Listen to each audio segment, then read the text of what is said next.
ኢየሱስ ከዓ ትንሣኤን ሕይወትን ኣነ እየ እቲ ብኣይ ዝኣመነስ እንተሞተ እኳ ብሕይወት ክነብር እዩ ነፍሱ ወከፍ ብሕይወት ዘሎ እሞ ብኣይ ዝኣምን ከኣን ዘለዓለም ኣይክመውትን እዩ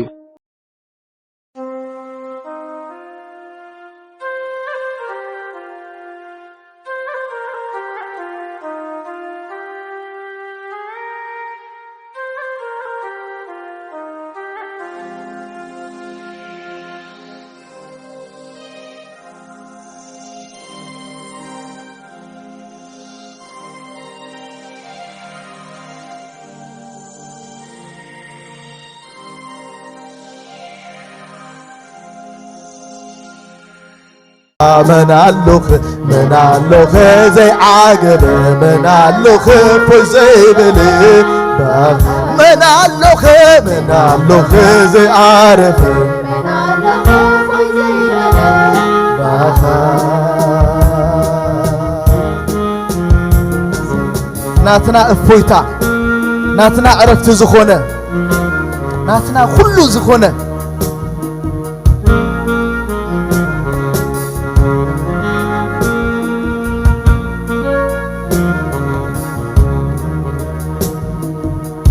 السخات صايت زيت خون بزي حلفه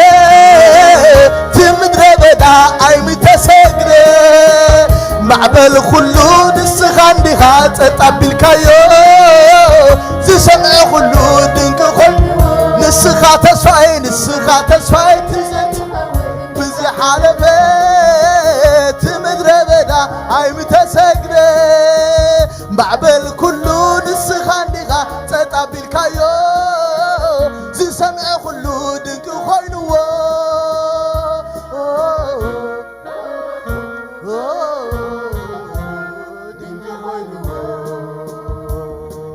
تسفايد السخاي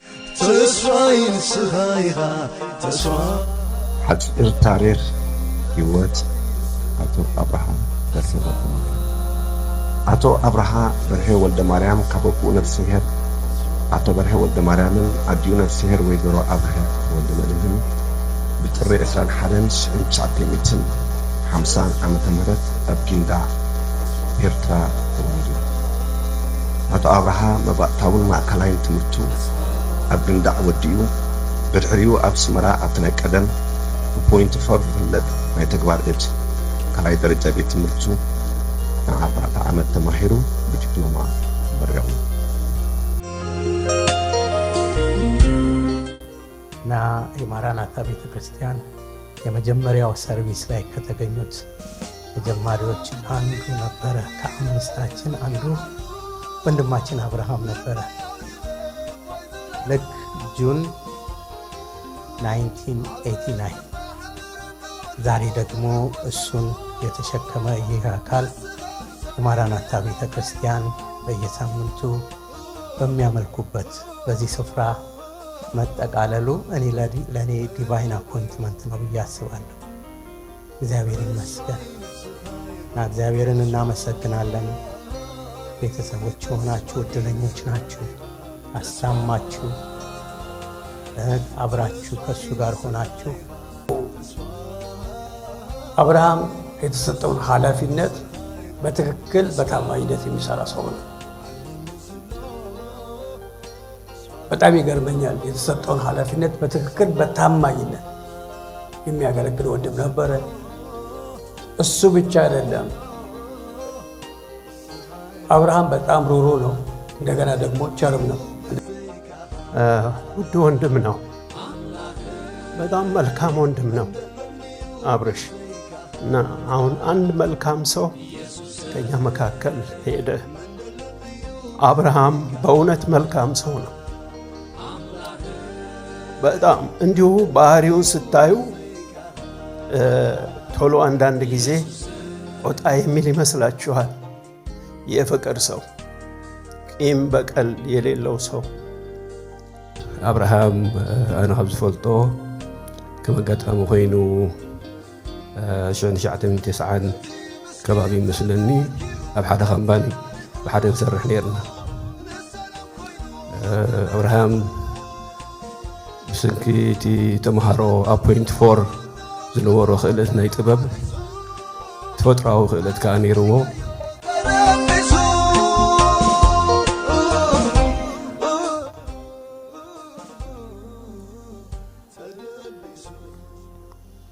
Hi everybody. Thank you for coming.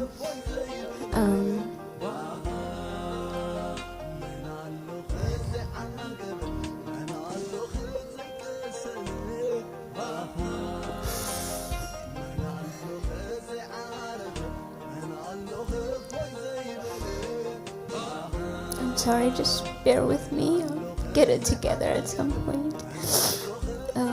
I was going to say this in Tigrinya, but we have both Amharic and Tigrinya speakers, so I'm just going to read it in English. To be honest with you, as a kid growing back in Eritrea, no one ever has, like, as an adult, no one apologized to me before, and my dad came and he owned to everything, and he said, I'm sorry. Please forgive me. And that just made me think, like, why is his... I can't even explain to you what I felt. And it wasn't just that day. From then on to every day we have an argument, miscommunication. My dad is the first one to say, I am so sorry. He was so humble, so kind, so gentle.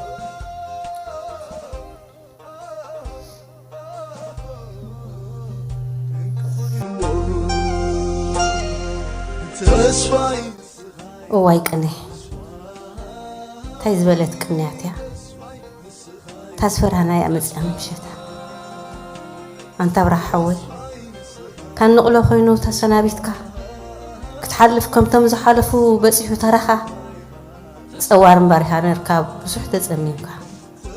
لومس مرر يلوكا اتكايكا حمام نويحو مبزاد خيمكا أنت زمت من يسترفع من يخزم لتا الرك أبدا تحلى معلتا انتنا أنا تحدث النفس مزين اللمدا نافلتنا بقى أخن حلف مخانو قديتا وترو تفرحنا ننبع نحزن أبزز مزتا قلنا كوموت أيكونتن موداتها أيكونتن مدمدمتا مسقا قريتيا نزبلت هيوت نزبلت عرفتا اسكز على من تايت فتلاتا سقاي كفات عمز ጭካኔ ملياتا اب سماي بزح سلام الله حغوس دستا حمام حزن غحي زيبل اهتا ايوه زلالم هيوت انت خوينكا بغويتا ጥበቢ مستوعال تقدسكا مفلاطه تقنعت مقدي مأتويتا موصيتا عون وين كينبل كين سحتا متان كن ورسا خن رستا وعل حدر عينبل حج ساعتا ازي وحديو ابزا مدري نقمطا ناي بعلنا نحسب عين بكن خالقوت بزي مدراوي عين حزن عين نفرح كلا اي موت زل عالم زسقي ابسي اولا بيموت سلازي أبرها حوي أي كبدنا نحزن أي نسمع وايتا تتفلخنا قا إمنتها لنا أبقالو يبلنا نسكفتا نفسها وزعتها حرائها بكريستوس بقعتا دوز بللا زت أبق فردتاتا سمعتها زروي درازي البعتا دقيم بسلام تعرف أبا حبوس بيتا نزمانات تصبخا يوبها انقوتا امين امين نأملاخ مسقانا مس بزح إلستا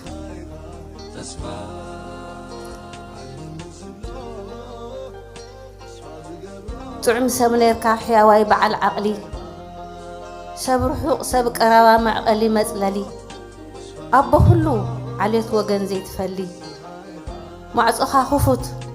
ما أدخا قرب كمت أن العلي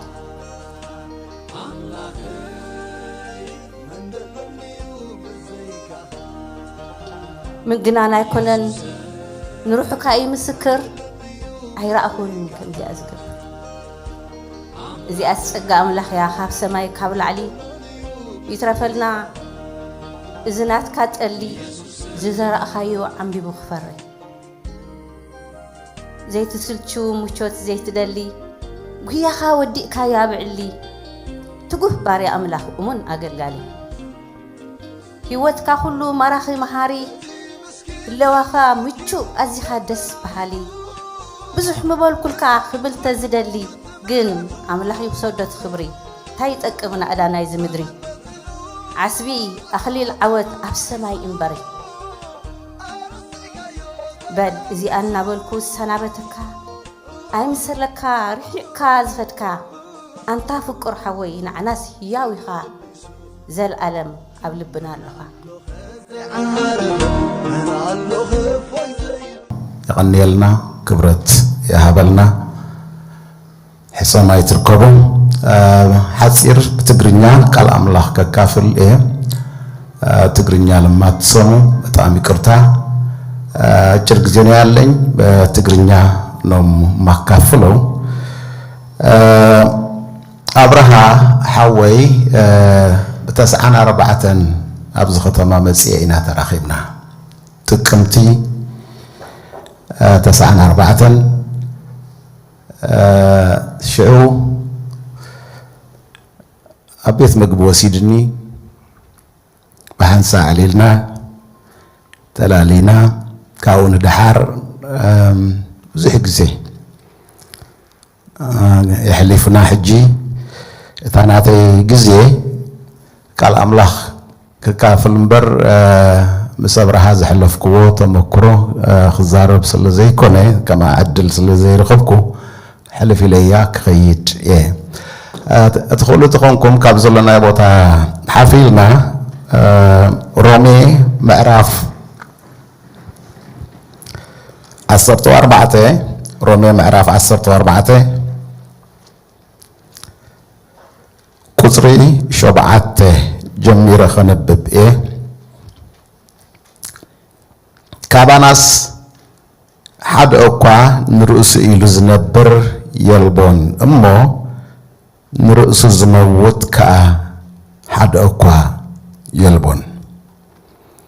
بهوت انت نبرنا نقويتا إنا ننبر ويس انت موتنا نقويتا إنا نموت أمو بهوت انت نبرنا ويس انت موتنا نقويتا إنا سلازخا إي كريستوس قويتا موتاتن هياوانن انت كخون إلو زموتن هياو زخونن حتصير صلوت نصلينا እግዚአብሔር አምላክና ነመስግነካ አሎና በኃጢአትና ከይንጠፍእ ንዘለዓለም ከዓ ኣብቲ ናይ ዘለዓለም ጥፍኣት ካልኣይ ሞት ከይንመውት ንወድኻ ንኢየሱስ ክርስቶስ ብመንፈስ ቅዱስ ተጠንሊሱ ካብ ድንግል ማርያም ተወሊዱ ኣብዚ ምድሪ ዝነቢሩ ንኃጢአትናን ንኹሉ ፍርድናን ተሰኪሙ ፀይሩ منتنا أبكندنا حلفو أم مسكال تسقيلو موت بجانة ميتلنا كل خناتنا كغير تنسحنان بو آمينان نبخات مليسنان إن دحنلو دق مدحان سلزت تدالو ولنا نمسكنكا بزخفوت دق إزي جزي خلنا كلاتنا خمس كعوك زي أبهر نلمن ني أبرها حوي وجزيابهر بمجدخا بالزراربخا تزاريب كايو سوي كايو نبخا سلزم ساخايو نتودخا يسوس كريستوس زدال ول مدحان كرخبون أبو صنيخا ساعتنا مترستا تنفاسو زوسات الله جزيز أني أخنبر حيل سلزهاب كايو نمسكنكا بو سلزرعنا يسناي كلنا مسكن وእግዚአብሔር بزغالك زغيرك ختزاربنان نقالك ختذكرنان كأنصلي باسم يسوع كريستوس آمين زلنا يبوتا خوفكن بلينا እግዚአብሔር يبارككم أبزي زنببكو كفلي صحف قال እግዚአብሔር أملاخ نجيرنا الله حواريا باولوس ናብ ከተማ ሮሜን ዝነበሩ ቅዱሳን ክዛረቦም ክጽሕፈሎም ከሎ ብመንፈስ ኣምላኽ ተመሪሑ ሓደ እኳ ንርእሱ ዝነብር የልቦን ኢልና ኣብዚ ምድሪ እዚ ክንነብር ከሎና ሓደ እኳ ንርእሱ ዝነብር የልቦን ንርእሱ እውን ዝመውት የልቦን ኢልና እዚ ግና ንኹሉ ሰብ ኣይኮነን ኣሞት ምስ በጻሕና መላእኽቲ ኣምላኽ ኣብቲ እንሰፍሮ ቦታ ይመጽኦም ገሊኦም ናብ ሕቕፊ ኣብርሃም ናብ ሕቕፊ ክርስቶስ ናብ ሰማይ ክወስድዎም ከለዉ ገሊኦም ግና ነፍሶም ናብ ሲኦል ይኸይድ እዩ ገሊኦም ንዘለዓለም ምስ ኣምላኽ ክነብሩ ከለዉ ገሊኦም ግና ካብ ኣምላኽ ርሒቖም ይነብሩ እዮም ስለዚ ኣብዚ እቲ ነቶም ኣመንቲ ብእምነቶም ከዓ ጸኒዖም ንዝነብሩ ክዛረቦም ከሎ እንተሞትና እውን ንጎይታ ኢና ንመውት ኢሉና ስለዚ ንጎይታ ንመውት እንተኾይንና ሞት ክሳር ኣይኮነን እንተነበርና ንውኢና ንነብር እንተሞትና ከዓ ንጎይታ ኢና ንመውት እሞ ብህይወት እንተሎና ወይ እንተሞትና ናይ ጎይታ ኢና ኢልና ቃል እግዚአብሔር አምላኽ ይመስገን ኣብ ካልእ ስፍራ ክዛረበና ከሎ ከዓ ኣብ ፊልጵ ምዕራፍ 1 ኣብ ቤት ማእሰርቲ ተኣሲሩ ምእንቲ ወንጌል ክመውት ምዃኑ ተቐቲሉ ወይ ክድሕን ምዃኑ ኣብ ዘይፈለጠሉ ግዜ ሐዋርያ ጳውሎስ ክዛረብ ከሎ ከምዚ ኢሉና ኣሎ ካብ ቁጽሪ 20 ንኣይ ህይወተይ ክርስቶስ እዩ ምሟት እውን ረብሓይ እዩ ኢሉና ረብሓ ማለት ራእሰ ማል ተወሰኸ መኽሰብ ማለት እዩ ስለዚ ንኣይ ህይወተይ ክርስቶስ እዩ እንተሞትኩ ዝኸስሮን ዝጎድለንን ዝውሰደንን ነገር የብለይን ኣብ ርእሲ እቲ ዘለኒ ተወሳኺ መኽሰብ ኣሎኒ ኢሉና ቀፂሉ ክነግረና ከሎ ከም ተሃረርታይን ተስፋይን ብገለ ከይሓፍር ከምቲ ኩሉ ሳዕ ሕጂ እውን ብትብዓት ደኣ ብህይወት እንተኾይኑ ወይስ ብሞት ክርስቶስ ብስጋይ ክኸብር እዩ እቲ ብስጋ ምንባረይ እዚ ፍርዕዮይ እንተኾይኑ ኣየናይ ከም ዝሓሪ ኣይፈልጥን እየ በዘን ክልተ እዚኣተን እጭነቕ ኣለኹ ንኣይ ኣዝዩ ዝሓይሽ እዩ እሞ ክፋኖ ምስ ክርስቶስ እውን ክነብር ሃረርታ ኣሎኒ ስለዚ ክንመውት ከለና ኣብ መቃብር ዝውሰድ ክፍሊ እንታይነትና ኣሎ ዝፋኖ ዝኸይድ ክፍሊ እንታይነትና ከዓ ኣሎ ንዓይ ህይወተይ እዩ ዝበለ ጳውሎስ ክፋኖ ከለኹሲ ምስ ጎይታየ ዝነበረ እታ ምፍናው ተተርጊሙ ዘሎ ቃል ኣብዚ እቲ ቀደም ግዜ ሓንቲ መርከብ ካብቲ ወደብ እቲ መልህቕ ተፈኒዋ ክትከይድ ከላ ወይ ከዓ ወተሃደራት ኣብ ሓደ ካምፕ ገይሮም ጸኒሖም ካብቲ ካምፖም ክኸዱ ከለዉ ልክዕ ከምኡ መንፈስናን ነፍስናን ተፈንያ ትኸይድ እያ ካባና ብድሕሪኡ ትህያው ዝነበረ ስጋና ዘይንቀሳቐስ ይኸውን እንስሳ ስለ ዘይኮንና ግና ንሱ መወዳእታና ኣይኮነን እቲ መንፈስን ነፍስን ተፈንዩ ክኸይድ ከሎስ ምስ ጎይታ እዝነብር ንዕኡ ሃረር በላለኹ ይልና ሐዋርያ ጳውሎስ ኣብተን ዳሕሮት መዓልታት ብዙሕ ግዜ እኳ እንተዘይኮነ ብፍላይ ግና ክልተ ግዜ ኮፍ ኢለ ምስ ኣብርሃ ግዜ ክሕልፍ ዕድል ረኺበ ኣለኹ እቲ ተስፍኡ ኩሉ ሳዕ ህያው ብሩህ እምነቱ ጽኑዕ ቃንዛ ስቃይ እኳ እንተነበሮ እቲ ብክርስቶስ ኢየሱስን በአምላኹን ዘለዎ እምነት ዘይነቃነቕ ብሞት ናበይ ከም ዝኸይድ ንሓፂር ግዜ እኳ ስግዓት ወይ ውልውል ዘይነበሮ ጽኑዕ ከም ዝነበረ ርየየለኹ እምስክር ከዓ ስለዚ ከም ሐዋርያ ጳውሎስ ኢልዎ ዘሎ ኣብዚ ተፋኒው ናብ ጎይታ ከይዱ ኣሎ እስጢፋኖስ ብዳርባ እምነት ክቅተል ከሎ ኢየሱስ ክርስቶስ ብራእይ ርኢዎስ ኣኻልእ ግዜ ተን ብራእይ ዝረአይዎ ኣብ ሰማይ ተቐሚጡ ኮፍ ኢሉ ኣብ የማን ኣቦኦም ዝርኢዎ እስጢፋኖስ ብዳርባ እምነት ክቅተል ከሎ ግና ደው ኢሉ ርኢዎ ኣብ ቤትካ ክቡር ጋሻ ክመጽእ ከሎ ሓፊልካ ብኣኽብሮት ከም ትቕበሎ እቲ ምእንትኡ ብዳርባ እምነት ዝቅተል ዝነበረ እስጢፋኖስ ክመውት ከሎ ኢየሱስ ክርስቶስ ካብ መንበሩ ካብ ዝፋኑ ሓፍ ኢሉ ክቕበሎ ምስ ረኣዮ ወጎይታ ንመንፈሰይ ተቐበል ኢሉ መይቱ ቅድሚ ምማቱ ከዓ ዝገብርዎ ኣይፈልጡን እዮም እሞ ነዞም ዝቆትሉን ዘለዉ ብደሎም ኣይተሓዘሎም ኢሉ ለሚንሎም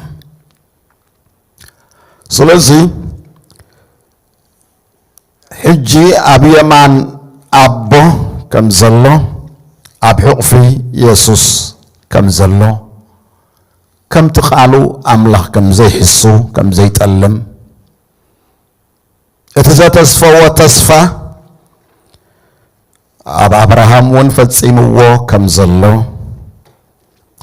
ንኣምን ሓንቲ ጥቕሲ ኸንብብ ብድሕሪኡ ክውድ ኢሳይያስ 57 ቁፅሪ 1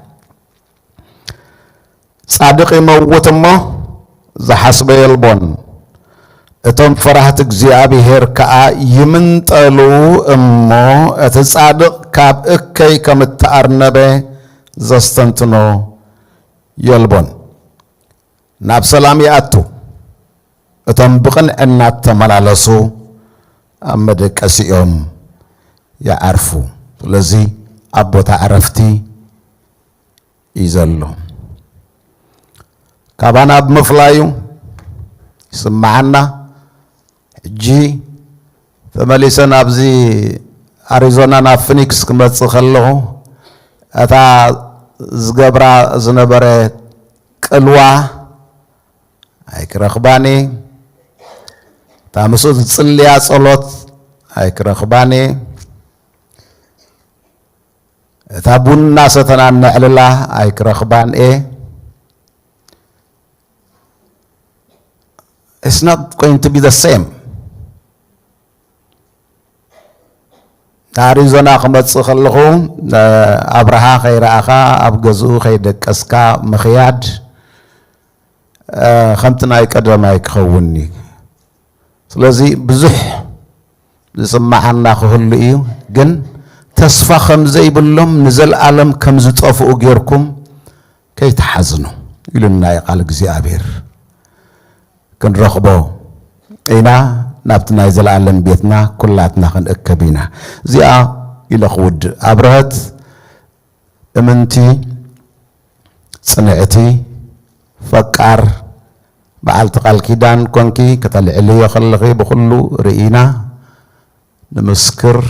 እግዚአብሔር ይባርኽኪ እግዚአብሔር ጥዕናኺ ይባርኽ እግዚአብሔር ጸጉኡ ይሃብኪ اتخجبر زقبو زبل كل جيركي إخي حجقنا أبتحزن كان زاسق أي زي بلو صلي تأرنبه محزان بحجي أيدلن إيوم دكتور مراويت أبو خانا دي خانا خبر زبل أبتقال أملخ الله أبو خانا دي خانا خبر مالت مسحف قدس مسعابيت وروم مالتي تخجبر زقبو خل جيركي نتم كالوت أرأيا كون زخل زرح كل صريحي على الكيو إخي بقوله እግዚአብሔር ይባርክኪ እግዚአብሔር ዘመንኪ ይባርክ ከምቲ ነቦ ምን አዲዮ ምን ዘኽበሩ ቃል እግዚአብሔር አተስፊዎ ዘሎ እግዚአብሔር ነዊሕ ዕድመ ይሃብኪ መዓልታትኪ መዓልታት ሰናይን መዓልታት በረኸትን ይኹና ስለዚ ቀሊል ዋላ እንተ ዘይኮነ ኣብ ሕቕፉ ጎይታ ከም ዘሎ ተኣርኒቡ ከም ዘሎ ንመንፈሱን ነፍሱን ኢየሱስ ክርስቶስ ከምቲ ንስጢፋኖስ ሓፊሉ ተቐበሎ ተቐቢልዎ ከም ዘሎ እዚ ዘክሪ ብዝተረፈግና እግዚአብሔር መንፈሱ አውሪዲ ደብስኩም ንኹልኻትኩም ቤተሰብን መቕረብን እግዚአብሔር የጸናንዕኹም ነቶም ከተጸናንዕልኩም ዝመጻኹም ካ ሕሶማይ ትርከቡ እዚ አይለን ኣብቶም ቀጺሎም ነታ መደብ ዝወስድዋ ክሓልፍ ይቕኒየለይ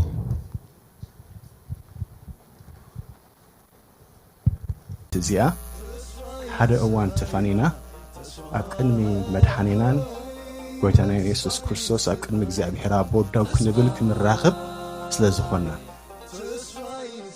የሰማነው ቃል እንዲያጸናን እንዲያበረታን እንዲያጽናናን እንዲያቆመን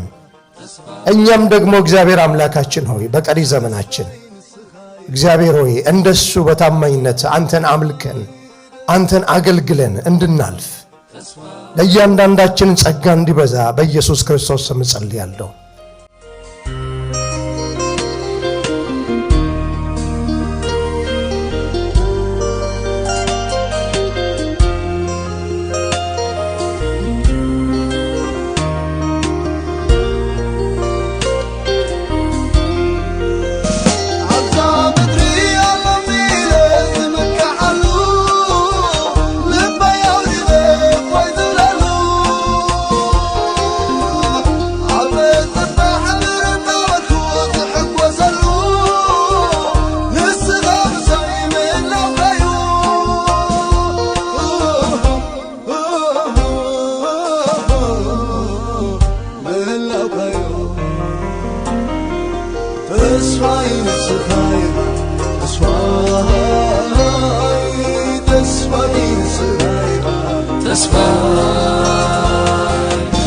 That's fine.